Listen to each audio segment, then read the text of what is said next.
Getting up at 4 o'clock in the morning every day before anybody else and grounding my thought process is in the no one will outwork me. You gotta be the hardest workers in the room and don't fuck the opportunity up.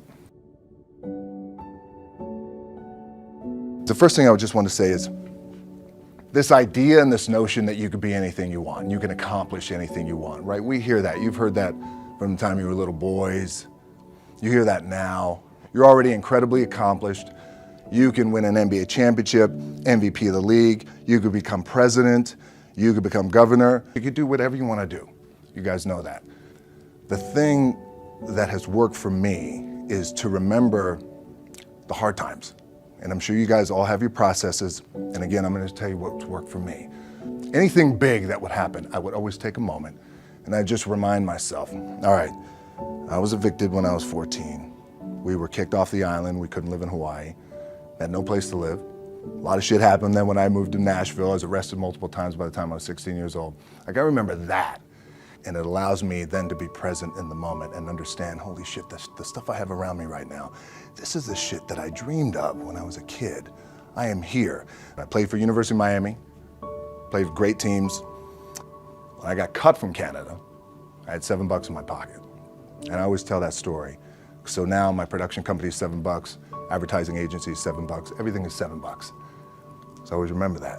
What helps me is to keep the hard times in the front of my mind because it allows me to go into these big moments that I've worked my ass off and you guys have worked your ass off. It allows me to go into these big moments with a different perspective.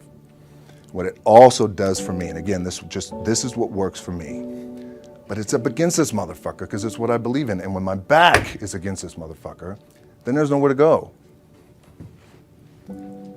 But that way. So I feel like this could be something, an ideology and mindset that could help you if you look at it that way. Because you made it already. We made it. We're successful boys and we're lucky boys to be where we're at. Well, you guys made it. Everybody's rich in the room. Nobody's gonna get evicted anymore.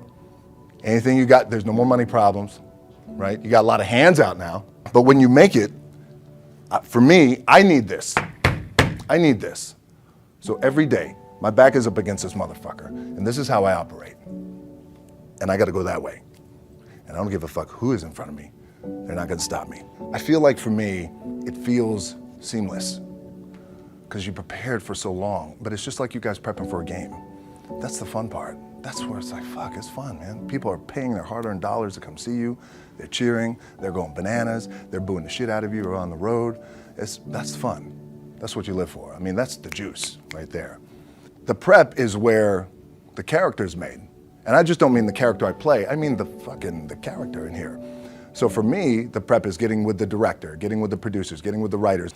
The key for me was, where does it start? What's the anchor?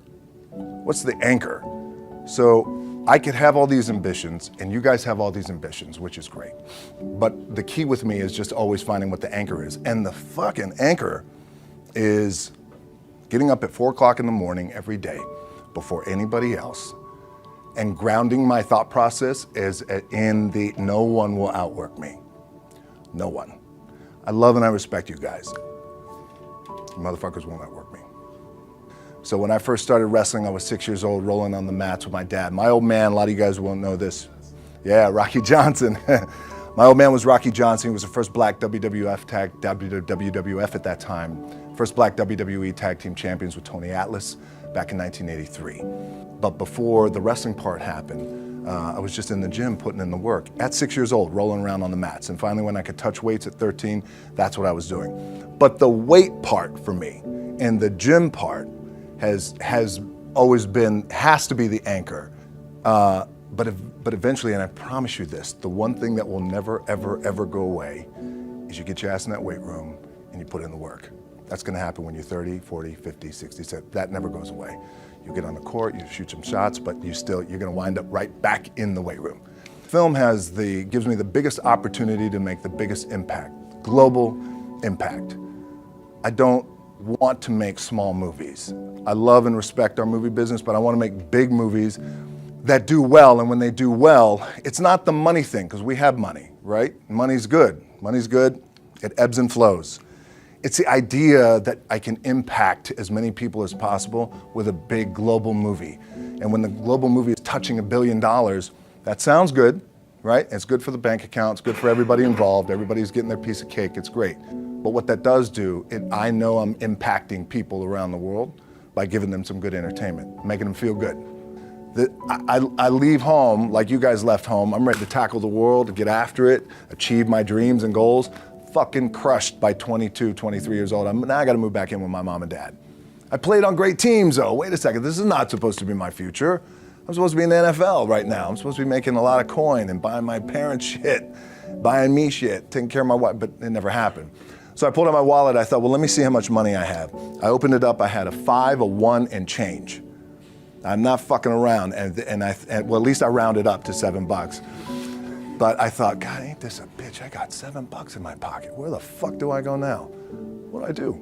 I can't go back to CFL, because the point comes where you hear that voice, the big run's over.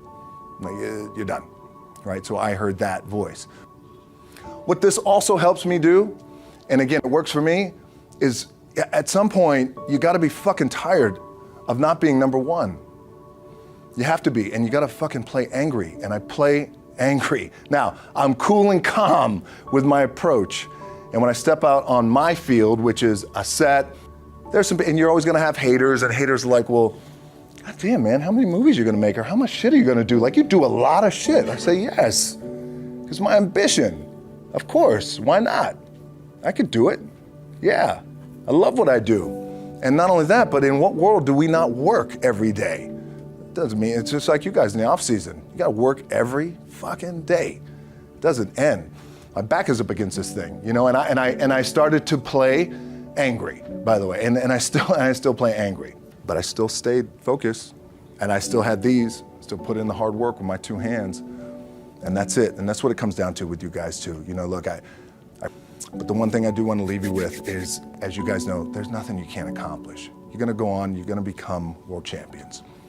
The key for me, what I think one of the keys is, remember where you came from, keep that shit in the front of your mind, and when shit goes bad and it goes sideways, a lot of shit does, you're getting booed out of the fucking building, or you're coming through this injury, or people are writing you off, oh, you guys ain't gonna fucking make it, any of that shit. You gotta keep it in here. And it really has to, it should drive you. It should. It works for me. It should drive you. You got all the talent in the world. It's all here. It's all here. Everybody's the next best thing. Everybody's the thing. Everybody's the best. It's all here.